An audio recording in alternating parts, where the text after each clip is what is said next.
Thanks for joining us in this edition of the Council Recap. Council met Monday, August 19th, 5:30 in the council chambers.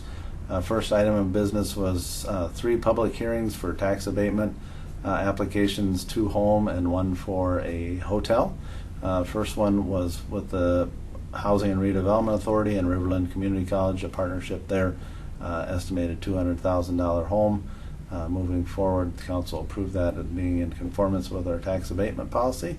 We also continued Randy and Deidre Smith's to September 3rd, 2019.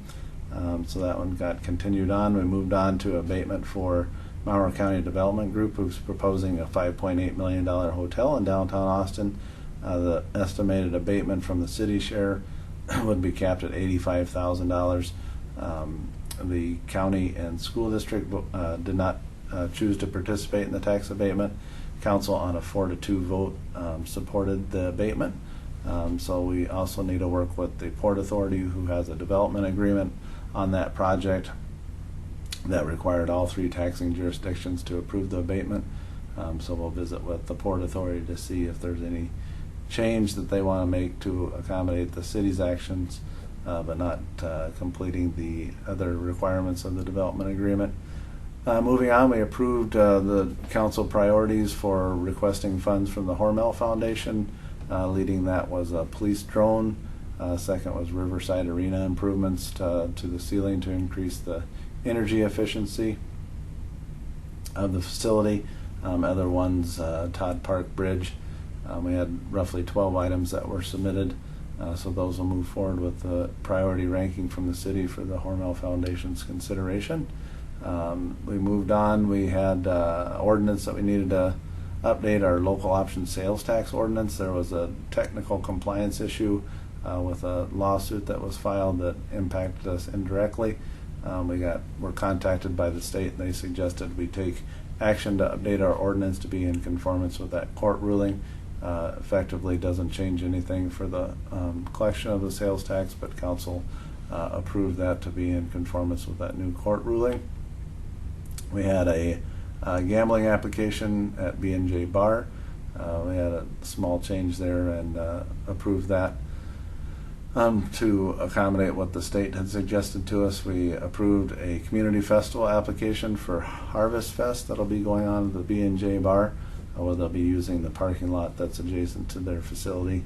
That is a public city parking lot. We appointed a new honorary council member for September, October, and November. Astir Apollo will be joining us. She's Karen, and we really appreciate her time and willingness to learn about the city council process. Part of her introduction to us was she really didn't know much about the city council process, and that's exactly, I think, what we're looking for. Someone that wants to learn and can share those things that she gains while being an honorary council member with members of her ethnic background. So it'd be nice to welcome her over the next 3 months. We appointed Michael Stoll to the Pillars of the City Committee. This is for the pillars that are along Main Street that we recognize people that have given back to the community by an annual award. We sold some equipment from the wastewater treatment facility. We also approved asbestos removal on some hazardous structure buildings. We had 2 properties for demolition, and we have to remove the asbestos from that. Asbestos won the bid for $4,270. We also approved KSMQ's formal application for state bond funds. KSMQ will be going on the Plunkett Law Office site. The city's helping facilitate that, receiving some of the state bond funds and participating a little bit financially to that, but also facilitating the process moving forward with the state application. That resolution was approved by council. We had a couple of hazardous structures council authorized. We also approved planning and zoning department to remove junk and illegally stored vehicles on a handful of other properties. And then rounding out the council meeting, we approved agreement with Ride Your Bike for a bike share program, where we'll have bikes available for public use.